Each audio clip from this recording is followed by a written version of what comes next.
এই দেখো লড়াই করছে বলে কি হলো, জিভে চেটে দিচ্ছে কিরকম জিভ বের করে দেখো। দেখো কি অবস্থা, দেখো এ তো বড় যত হয়ে যাচ্ছে দুষ্টামি বাড়ছে, গায়ে শক্তি হয়ে যাচ্ছে। তো দুধের বালতি সরিয়ে দেবো।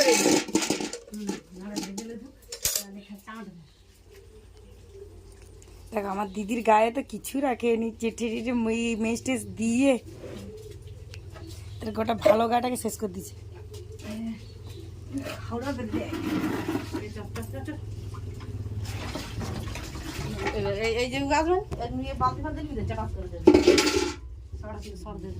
আমাগো ভাষা একটু সবাই শুনুন, আমাদের পূর্ব মেদিনীপুরের ভাষাগুলো সবাই শুনুন একটু, কেমন আমরা কেমন কথা বলি। 5 কুড়া লাইন